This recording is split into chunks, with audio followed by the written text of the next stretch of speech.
Chennai super king match पे match जीतती है और भैया मोटा पैसा कमाती है। अब क्योंकि तुम चेन्नई सुपर किंग के फैन हो तो तुम तो रन ही गिन के खुश हो। अगर चेन्नई सुपर किंग के इन्वेस्टर होते ना तो भाई साहब धन गिन रहे होते। अगर जोमेटो का शेयर तुम्हें महंगा लग रहा है, तुम्हारे हाथ में नहीं आ रहा, तो स्विगी का ले लो, रो क्यों रहे हो। शार्क टैंक के पहले सीजन में एक ही शार्क ऐसा था जो प्रॉफिट में था, अमन गुप्ता।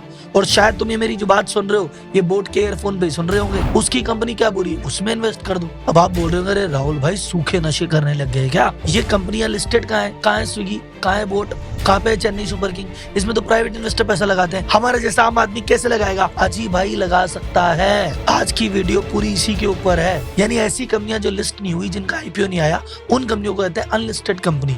उसमें इन्वेस्ट कैसे करें इस पे बात करेंगे। इनमें और लिस्टेड शेयर में फर्क क्या होता है, इनमें इन्वेस्ट करने के फायदे क्या है, इनमें इन्वेस्ट करने का रिस्क क्या है, इनमें भैया कितना अमाउंट इन्वेस्ट करना चाहिए, सब बताएगा आपका भाई राहुल। और ना सिर्फ मैं आपको बताऊंगा कि भैया इसमें इन्वेस्ट कैसे करना है, मैं आपको वीडियो के अंत में इन्वेस्ट करके दिखाऊंगा स्टेप बाय स्टेप प्रोसेस कि कैसे अनलिस्टेड शेयर खरीदा जाता है। और ये मैं खरीद के दिखाऊंगा आपको इनक्रेड मनी ऐप पे। और जितने भी प्राइस में आप नॉर्मली खरीदोगे ना उससे डिस्काउंट और दिलवाऊंगा। तो आपको लगता है आपका भाई रिसर्च करके एकदम नई इन्फॉर्मेशन लाया, तड़कती भड़कती चीज लेके आया, तो वीडियो को लाइक करके भाई को आशीर्वाद दे दो। तो अगर भाइयों ने लाइक कर दिया हो तो जनता जनार्दन की जय बोल के करते हैं वीडियो की शुरुआत।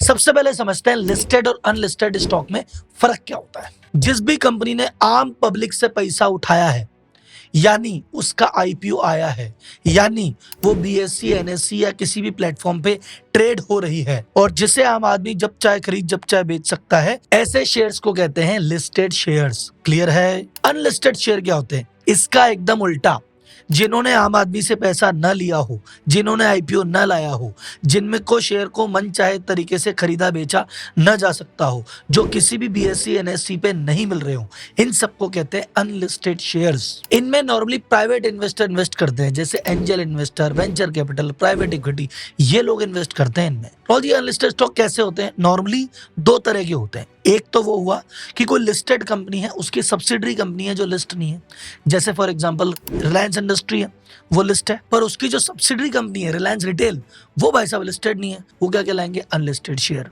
या एचडीएफसी कंपनी लिस्टेड है, एचडीएफसी बैंक, उसकी सब्सिडरी एचडीपी फाइनेंशियल सर्विसेज, वो लिस्टेड नहीं है। जैसे एसबीआई लिस्टेड कंपनी, इसकी अनलिस्टेड फर्म है एसबीआई फंड मैनेजमेंट। और दूसरी तरह की जो अनलिस्टेड कंपनी होती है नए तरह की कंपनियां, जैसे बोट है, जैसे स्विगी है, जैसे ओयो है। तो ये अनलिस्टेड कंपनियों में इन्वेस्ट कर सकते हैं, जरूर कर सकते हैं। कैसे कर सकते हैं आगे बताऊंगा, लेकिन सबसे पहले इसमें इन्वेस्ट करने का फायदा क्या है ये बताऊं। पहला सबसे बड़ा फायदा है अर्ली एंट्री।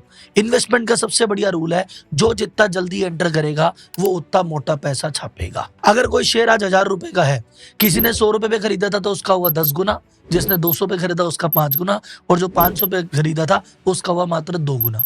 लेकिन भाई साहब अर्ली एंट्री करने के लिए या तो मोटे कनेक्शन चाहिए या मोटा पैसा चाहिए। ये तो एंजल इन्वेस्टर जैसा आदमी हो या वेंचर कैपिटल हो, वही घुस सकते हैं अर्ली। आम आदमी कैसे घुसेगा अर्ली? आम आदमी को तो मौका लगता है आईपीओ में, जब तक तो पहले ही भाव सेट हो चुका होता है।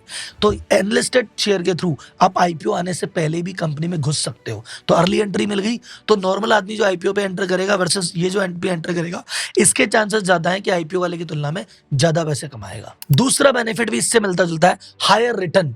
वो कैसे मिलेगी साहब? आईपीओ जब भी आता है तो भाई साहब फाउंडर टीवी पे इंटरव्यू करता है, पॉडकास्ट करता है, कंपनी की कहानियां होती है, आईपीओ रिव्यू होते हैं, अखबार बढ़ जाते हैं। तो उस समय इतनी हाइप, इतना माहौल बन जाता है कि जो शेयर का भाव है वो नॉर्मल भाव से तेल ही थोड़ा ऊपर खुलता है। अब ऐसी कंपनी को मान लो आईपीओ के टाइम ना लेके उससे साल भर 2 साल पहले, जब शांत है, जब उसके बारे में कुछ नहीं लिखा जा रहा, कोई पॉडकास्ट नहीं, कोई बात नहीं, शांत है, तब उसकी वैल्यूएशन आपको रीजनेबल और नॉर्मल मिल जाती है। उस समय जो इन्वेस्ट करेगा उसको आईपीओ वाले की हाइप का फायदा मिलेगा। आईपीओ वाले दिन जो हाइप में ही ले रहा है उसको मिलेगा ही क्या? एग्जाम्पल से समझ लो, आज के 3 साल पहले जब शार्क टैंक नहीं आया था, तब बोट कंपनी बाजार में थी, वो सब कुछ ठीक था, लेकिन बोट का इतना हल्ला गुल्ला नहीं था। अब जैसे ही भाई साहब वो शार्क टैंक में आए, इनकी वायरल हुए, पता चला रही है, तब बोट के बारे में लोग जानने लगे, उसका शेयर थोड़ा चला। अब जब आईपीओ की बात होने लगी, अब जब आईपीओ अप्लाई कर देंगे, आईपीओ अप्रूव हो जाएगा, तब भाई साहब और हल्ला मच जाएगा। तो अगर उस समय इन्वेस्ट कर देंगे शार्क टैंक जज होने से पहले तो ज्यादा मजा आता। और चलो आज भी इन्वेस्ट कर देगा तो बेनिफिट तो है ही। तीसरा पॉइंट है गारंटीड एंट्री। आईपीओ के टाइम तुम अप्लाई तो करते हो लेकिन पता नहीं शेयर मिलेगा नहीं मिलेगा। अनलिस्टेड के दौरान जब तुम खरीदते हो शेयर मिलेगा ही मिलेगा, शेयर के मिलने की गारंटी होती है। तो आज की डेट में मान लो तुम स्विगी का शेयर लेते हो तो भाई साहब भाव चाहे जो भी हो लेकिन शेयर मिलेगा, इस बात की गारंटी है। आईपीओ में गारंटी नहीं होती। चौथा फायदा होता है इसका डाइवर्सिफिकेशन। मान लो तुम अलग अलग सेक्टर में इन्वेस्ट करना चाहते हो, तुम बोले यार मैंने यार शेयर खरीदे, एक आईटी कंपनी खरीद ली, एक रियल एस्टेट खरीद ली, अब यार इन दो के अलावा तीसरे सेक्टर में डालना है पर मजा नहीं आ रहा, या मुझे ऐसे सेक्टर में डालना है जिसकी कंपनी लिस्टेड नहीं है, तो क्या करूं। अब जैसे आईपीएल के फैन हो, तुमको पता है आईपीएल मस्त चीज है, यार मेरे को चेन्नई सुपर किंग में पैसा लगाना है, लिस्टेड ही नहीं है, करोगे क्या। एक ही रूट बचता है, अनलिस्टेड शेयर में इन्वेस्ट करना। पांचवा पॉइंट आता है लेस वॉलेटिलिटी। शेयर बाजार में रोज भाव ऊपर रोज भाव नीचे, कभी अपर सर्किट कभी लोअर सर्किट, बीपी ऊपर नीचे होता ही रहता है। लेकिन अनलिस्टेड कंपनी में इतनी वॉलेटिलिटी नहीं है कि भाई साहब दिन में 4-4 बार बढ़ गया, दिन में 4-4 बार कम हो गया। इसमें वॉलेटिलिटी उसकी तुलना में तो बहुत कम होती है। तो अगर आपके बीपी चढ़ने से रोज परेशान हो, आप चाहते हो चैन की सुकून की जिंदगी, ये बेटर है। राव जी ये तो सब फायदे ही फायदे हो गए, तो क्या इसमें कोई रिस्क नहीं है, जीरो रिस्क है? नहीं भाई साहब रिस्क तो है। क्या रिस्क है अभी आगे बताऊंगा, उससे पहले एक लाइन सुन लो। ये जो भी बात मैं आपको बता रहा हूं, ये जो चारों पांचों एग्जाम्पल दिए, ये मात्र एक एग्जाम्पल थे। कुछ एग्जाम्पल में ये बस सुना राहुल जी कह रहे हैं ये शेयर ले लो, राहुल जी कह रहे हैं वो ले लो। राहुल जी कुछ नहीं कह रहे, राहुल जी दे रहे एग्जाम्पल। क्लियर है। अब बात करते हैं अनलिस्टेड शेयर में इन्वेस्ट करने में प्रॉब्लम क्या है, रिस्क क्या है। तो सबसे पहला रिस्क है वैल्यूएशन रिस्क। ये क्या हुआ सर? वैल्यूएशन रिस्क का मतलब है, हो सकता है तुम जब प्राइवेट मार्केट में अनलिस्टेड मार्केट में इन्वेस्ट कर रहे हो उस समय इसकी वैल्यूएशन बहुत ज्यादा हाई हो। मान लो आज के 2 साल पहले तुम कहते हैं यार बाइजू ले लो, अनलिस्टेड मार्केट में 22 बिलियन का है। अब लिस्ट होगा तो महंगा ही होगा, पर वो तो 22 बिलियन में तुमने नहीं किया, वो लिस्ट ही नहीं हो रहा अगला, तो फिर तो पैसे फंस गए तुम्हारे। या मान लो लिस्ट तो हुआ लेकिन वो 22 बिलियन प्राइवेट वैल्यूएशन थी, पब्लिक मार्केट में उसको 2 बिलियन की मिली, तो भाई साहब तुम्हारा तो प्रॉफिट की जगह नुकसान नहीं हो गया। तो इसीलिए भाई साहब जब भी आप इन्वेस्ट करो अनलिस्टेड शेयर में, वैल्यूएशन जरूर देख लेना, कोई अंधी वैल्यूएशन नहीं हो। तो जब बाजार में आंधी चल रही होती है ना, तो स्टार्टअप की वैल्यूएशन अनशन ज्यादा हो जाती है। अभी बाजार में सूखा चल रहा है तो अभी वैल्यूएशन नॉर्मली रीजनेबल है। सेकंड रिस्क होता है लिक्विडिटी रिस्क। देखो लिस्टेड शेयर में तो क्या, आज सुबह शेयर खरीदा 10 बजे, 10:01 पे बेच दिया, मेरी मर्जी। अनलिस्टेड में भाई साहब आप एंट्री तो आसानी से ले लेते हो, एग्जिट में मुश्किल है। एग्जिट कब मिलेगी? एग्जिट जब मिलेगी जब आईपीओ आएगा। अब आईपीओ 6 महीने बाद आएगा, साल भर बाद आएगा, 2 साल बाद आएगा, 3 साल नहीं आएगा, क्या करोगे? तो ऐसा तुरंत पैसा नहीं कि अभी डाला अभी निकाला, ये ध्यान रखना। हाँ वैसे IPO is not the only way, exit करने के 2-4 रास्ते हो रहे हैं, बोलो तो बता दूं। चलो वीडियो को लाइक करो अभी, फिर बताऊंगा। जल्दी कर दिया? ठीक है। पहला रास्ता है आईपीओ, जब भी आएगा उससे एग्जिट होना पड़ेगा। अब आईपीओ नहीं आ रहा तो एग्जिट नहीं हो सकते। दूसरा तरीका हो सकता है बाय बैक, जब कंपनी के इन्वेस्टर अपने शेयर बाय बैक कर दें। मान लो आज की डेट में अमन के पास 26% शेयर है, अमन कहता है मेरे को तो 50 करना है, मैं तो वापस खरीदूंगा, तो वो बाजार से खरीदेगा, तुम्हारे पास है, तुम बेच दो उसको ओनर को ही। तीसरा प्राइवेटली ट्रांसफर कर सकते हो कि अपने शेयर कोई बाजार में नहीं ले रहा, अपने दोस्त को बोला भाई मेरे पास पड़े हैं स्विगी के शेयर, लेगा तू?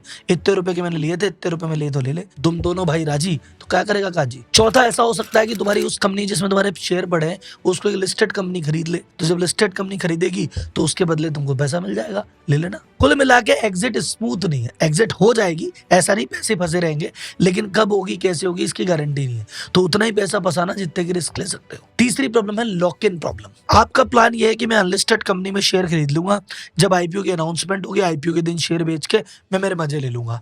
नहीं भाई साहब, सेबी भी अच्छी तरह जानती है कि इस आदमी के पास आईपीओ से पहले शेयर है और आईपीओ के दिन ये खलबली मचाएगा, तो इसलिए सेबी ने पहले ही बैन कर रखा है कि जो भी अनलिस्टेड कंपनी खरीदता है वो आईपीओ आने के 6 महीने तक अपने शेयर नहीं बेच सकता। चौथा रिस्क है लेस इन्फॉर्मेशन। जो कंपनियां लिस्टेड होती है उसके बारे में तो सेबी कहती है ला क्वार्टरली रिपोर्ट, ला भाई साहब मंथली रिपोर्ट, ये बता वो बता, ऐसे बता वैसे बता, हर चीज का डिस्क्लोजर, हर चीज की न्यूज रहती है। अनलिस्टेड कंपनी के बारे में इतनी ज्यादा न्यूज ओपन में अवेलेबल नहीं होती, बैलेंस शीट्स वगैरह कभी मिलती है कभी नहीं मिलती है, तो ये एक थोड़ा सा प्रॉब्लम है, लेकिन इसका सॉल्यूशन आगे बता दूंगा। पांचवी प्रॉब्लम होती है हाई कमीशन। अनलिस्टेड शेयर जाके किसी भी प्लेटफॉर्म से खरीदोगे, किसी भी कंपनी से खरीदोगे, वो भाई साहब मोटा कमीशन चार्ज करेगी, कोई 1%, कोई 2%, कोई 5%, तो तुम्हारी बाइंग कॉस्ट 100 रुपए ना होके 102 या 101 रुपए हो जाती है। पर टेंशन मत लो, तुम यहाँ बैठे हो तो इसका सोल्यूशन भी देखे जाऊंगा। छठी प्रॉब्लम होती है मिनिमम इन्वेस्टमेंट अमाउंट थोड़ा मोटा होता है। अनलिस्टेड शेयर में तुमको प्राइवेटली पैसा नहीं लगा, एंजल इन्वेस्टर बन के लाओ 10 लाख, लाओ 20 लाख, वीसी बनोगे, पी बनोगे, लाओ 1 करोड़, लाओ 10 करोड़, तो प्राइवेटली एंटर करने के लिए मोटा पैसा चाहिए होता है। शेयर मार्केट नहीं 2000 का शेयर ले लिया, 5000 का शेयर ले लिया, पर ये भी एक प्रॉब्लम है, तो इसका भी सोल्यूशन दे दूंगा। घबराते काहे हो? तो फाइनल टेक है राहुल जी, रिस्क भी बताए बेनिफिट भी बताए, आप तो ये बताओ फाइनल लेना है कि नहीं लेना है। तो घर की राय सुन लो। अगर तुम्हें किसी कंपनी पे एक्सट्रीम कॉन्फिडेंस है कि जे कंपनी तो इतिहास रचेगी साहब, चाहे 6 महीने लगे, साल लगे, 2 साल लगे, 3 साल लगे, 5 साल लगे, ये तो भाई साहब 5 साल बाद, 10 साल बाद कोई तूफानी मामला है। और मुझे किसी भी हालत में, चाहे दुनिया इधर की उधर हो जाए, मुझे तो चाहिए ही चाहिए, तो उसको ले लेना चाहिए। अगर आप लंबे समय तक होल्ड कर सकते हो, आपको 2 साल, 3 साल, 4 साल कुछ भी लगे रिटर्न आने में, आपको फर्क नहीं पड़ता, तो ले सकते हो। जल्दी चाहिए तो मत लेना। आप अपने टोटल इन्वेस्टमेंट की 5 से 10% के बीच में लेना। अगर आप 10 लाख रुपए का इन्वेस्ट करते हो तो अनलिस्टेड में 50,000 से लेके 1 लाख तक करना बहुत है। आधा पैसा मत लगा देना, फिर अटक जाएगा तो भूलना मत। अब क्वेश्चन आता है कौन सा स्टॉक लेना है, क्या उसका प्राइस ठीक है कि नहीं, फाइनली इन्वेस्ट कैसे करें, कितना कमीशन देना होगा, कहाँ पे मिलेगा, टेंशन मत लो, सब बताएगा आपका भाई राहुल। अनलिस्टेड शेयर में इन्वेस्ट करने की प्रक्रिया चालू करने के लिए एक जबरदस्त प्लेटफॉर्म है, उसका नाम है इनक्रेड मनी। राहुल जी इनक्रेड मनी में क्यों करे और कहीं क्यों ना करे? देखो इसके 5 पॉइंट है। पहला पॉइंट इसलिए सजेस्ट करता हूँ, इनक्रेड करके जो एक मेन स्टार्टअप है जो फाइनेंशियल सर्विस प्रोवाइड करता है, उसी का ये पार्ट है। तो भाई साहब एक स्टैब्लिश्ड, एक ट्रस्ट इस पे आप कर सकते हो, एक रेप्यूटेड कंपनी है, कोई एरी गैरी नत्थु कैरी नहीं है। सेकेंड चीज है कि जैसा मैंने आपको कहा था कि भैया मोटा इन्वेस्टमेंट लगेगा ना अपने को इन्वेस्ट करने के लिए, यहाँ पे मात्र 10,000 रुपए से आप इन्वेस्टमेंट कर सकते हो। हाँ, कुछ कुछ कंपनियों में, कुछ कुछ स्कीम में मात्र 1 शेयर लेके भी इन्वेस्ट किया जा सकता है। सेकेंड चीज, कमीशन कितना लगेगा, वही तो ब्यूटी है। कोई फीस नहीं लगेगी, कोई चार्ज नहीं लगेगा, कोई कमीशन नहीं लगेगा।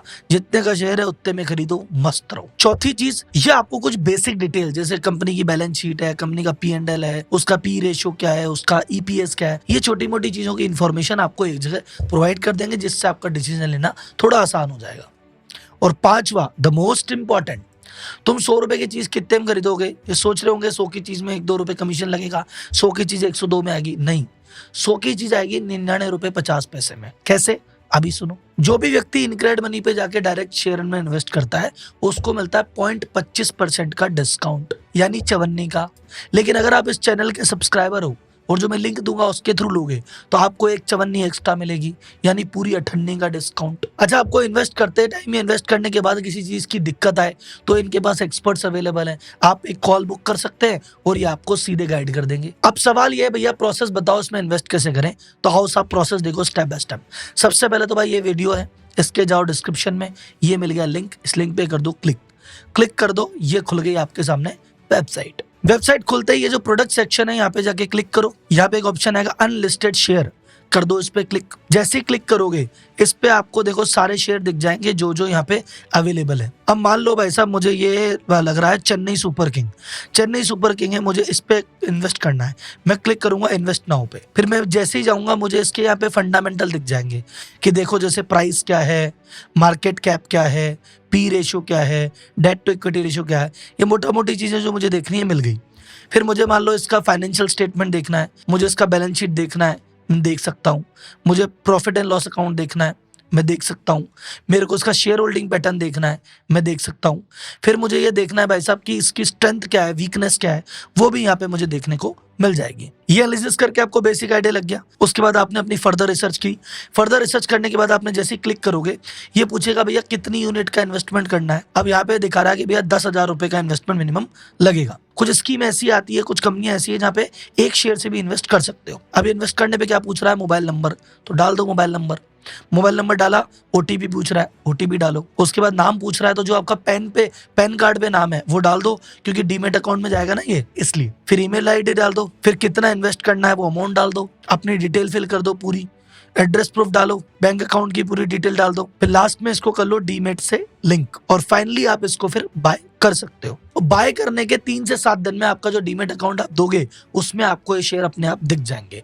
अब 3 दिन के 7 दिन वो डिपेंड करता है, हर शेयर पे लिखा रहेगा कि ये 3 दिन में आएगा, ये 5 दिन में आएगा, 10 दिन में आएगा, जितने दिन वो बोलेंगे उतने दिन में आ जाएंगे। तो कुल मिला के आज अपने क्या सीखा, अनलिस्टेड शेयर क्या होते हैं, इसमें इन्वेस्ट कैसे करते हैं, बेनिफिट क्या है, रिस्क क्या है, प्रोसेस क्या है। तो भाई साहब अभी जो लिंक दिया है उसके द्वारा जाके करोगे तो 25 पैसे का नॉर्मल डिस्काउंट, 25 पैसे का राहुल मलोदिया चैनल डिस्काउंट मिलके 98 का डिस्काउंट मिल जाएगा। तो चूज करो आपको कौन सी कंपनी पसंद है, लेकिन अपनी रिसर्च अपने लेवल पे करना। ये बेसिक डेटा देंगे, इसको पढ़ो, फिर अपना और रिसर्च करो, फिर मन में आए तो इसमें इन्वेस्ट करो। अगर आपको कोई सजेशन है इस टॉपिक पे वीडियो बनाओ, उस टॉपिक पे वीडियो बनाओ, तो टॉपिक लिख दो। अगर बहुत सारे लाइक उस पे आ गए तो भाई साहब अगला वीडियो उस पे बना देंगे। अगली वीडियो में फिर मिलेंगे, तब तक के लिए धन्यवाद। जय हिंद।